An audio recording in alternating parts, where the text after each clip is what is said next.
मीरा आज घर से यूं ही निकल आई थी, घर के ही कपड़ों चप्पलों में। उसका मन बहुत अशांत था। उसको समझ ही नहीं आ रहा था उसको जन्म क्यों मिला है, उसके जीवन का उद्देश्य क्या है। वह गृहिणी है, घर में ही आज तक उसका पूरा संसार था, पर आज सब कुछ बेकार लग रहा था। वह खुद को बहुत मिसफिट महसूस कर रही थी।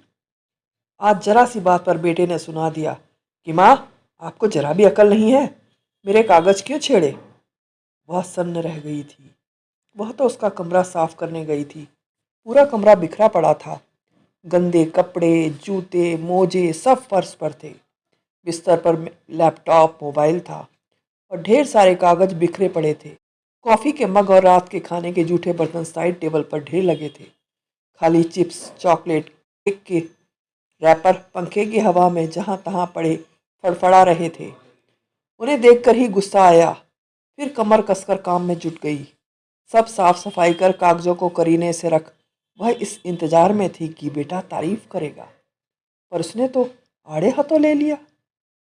उसने सोचा था कि पति और बेटी तो उसकी तरफ से कुछ बोलेंगे, पर उन्होंने भी उसकी ही गलती निकाली कि वह दूसरों के जीवन में हस्तक्षेप करती है, अनपढ़ और गंवार है, आज के ज़माने को नहीं समझती, बस चूल्हे चौके में सिमटी रहती है।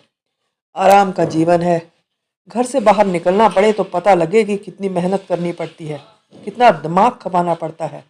ये वही लोग थे जिनके लिए उसने अपनी अकाउंटेंट की अच्छी जॉब छोड़ दी थी। पति, घर और बच्चों की देखभाल कौन करता है। जब तक बच्चे छोटे थे उसके इर्द गिर्द ही घूमते थे, उसको हर बात बताते थे, पर जब से बड़े होने लगे तो उससे दूर दूर रहने लगे। वे लोग तरक्की की सीढ़ियाँ चढ़ते चले गए और वह उनकी तरक्की देखकर ही खुश थी। उसे पता न था कि जैसे जैसे पैसे बढ़ते हैं, खूबसूरत और महंगी चीज़ों की ख्वाहिश भी बढ़ती है। पुरानी सस्ती चीज़ें कबाड़ी को दे दी जाती हैं। वह भी अपने स्मार्ट पति और बच्चों को आउटडेटेड लगने लगी थी। पति अपने ऑफिस की पार्टियों में अकेले ही जाते, बच्चे भी अपनी पार्टियां घर के बाहर ही करते। घर में वो अकेली बैठी उनका इंतजार करती रहती। उसे समझ ना आता कि उसकी गलती क्या है। वह उस रास्ते पर चलती ही चली जा रही थी। उसे लग रहा था कि ये रास्ता नहीं उसका जीवन है। रूखा सूखा निरुद्देश्य सा, सुनसान रसहीन अकेला। सांस चल रही तो जिए जा रही है, पर कोई लक्ष्य नहीं उसका। ऐसा नहीं कि वह खाली है, उसके पास कोई काम नहीं है। काम तो बहुत हैं, दम मारने की फुर्सत नहीं। किचन का काम, सफाई, कपड़े, मेहमानों की आभगत, परिजनों की देखभाल। माँ दादी ने यही सिखाया था। घर के काम स्वयं करो, पति को स्वादिष्ट खाना बनाकर खिलाओ, उसका दिल जीतो, बच्चों पर पूरी नज़र रखो, उनकी ज़रूरतों का ध्यान रखो, घर के बुजुर्गों की सेवा करो। पर यह नहीं सिखाया कि खुद की खुशी के लिए क्या करो। क्या सबको खुश कर औरत भी उनकी खुशी में ही खुश हो जाती है? उसकी कोई निजी खुशी नहीं होती? पहले उसके विचार ऐसे ना थे, पर जब से उसने अपने पति और बच्चों का बदलता रवैया महसूस किया, तब से उसे इन कामों की करके कोई संतुष्टि नहीं मिलती। उसे यह सब करके कोई खुशी नहीं मिलती। उसे लगता है यह सब व्यर्थ है।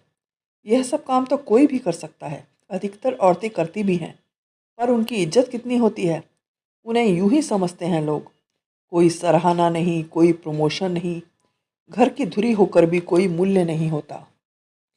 उसे याद है एक बार एक स्त्री अपने 8-10 साल के बच्चे के साथ आई थी। वह हंसते हंसते बोली, पता है यह आपके लिए क्या बोलता है कि यह आंटी तो सिर्फ झाड़ू पोछा करती हैं घर में, स्मार्ट नहीं है, क्योंकि यह वर्किंग वूमन नहीं है। वह सन्न रह गई। एक छोटे बच्चे की ऐसी सोच। उसका मन हुआ कि उस बच्चे को उसकी माँ के सामने बोले, तेरी माँ वर्किंग वूमन है तो क्या वो झाड़ू पोछा नहीं करती? तेरी नानी, मामी, मौसी कोई भी वर्क नहीं, सब घर में झाड़ू पोछा ही करती हैं। उनकी भी इज्जत नहीं तेरी नज़र में? लेकिन वह पूछ नहीं पाई। उसके संस्कार आड़े आ गए कि बच्चे की बात को क्या दिल पर लेना, क्या उसका जवाब देना। पर आज के पीढ़ी के बच्चों की ये सोच ही उन्हें घरेलू महिला को अशिक्षित, गंवार मानने को प्रेरित करती है। उन्हें लगता है कि ये घर में रहने वाली औरत आज के ज़माने की नहीं है। वह उसके साथ बात भी नहीं करना चाहते।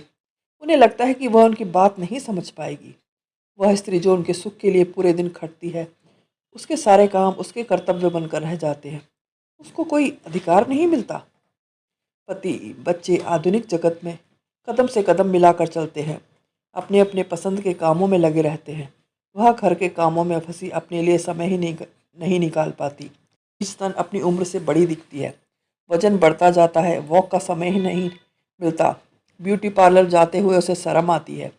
अगर चली भी जाए तो वहाँ के चार्जेस सुन बैरंग वापस आ जाती है। इतने पैसे क्यों फूकने, किसी और पद में काम आ जाएंगे। इतना सब करने के बाद जब उसे सुनना पड़ता है वह स्मार्ट नहीं, तो उसका दिल बैठ जाता है। वह लोगों से बचने लगती है, अकेलेपन का शिकार हो जाती है, फिर डिप्रेशन की मरीज, और एक दिन यूं ही इस दुनिया से विदा ले लेती है। तभी जोर से ब्रेक चरमराए और वह किसी गाड़ी की चपेट में आकर धड़ाम से दूर जाकर गिरी। उसने अपने सिर के आसपास खून फैलता हुआ महसूस किया। फिर उसकी आंखें मूंदती चली गईं।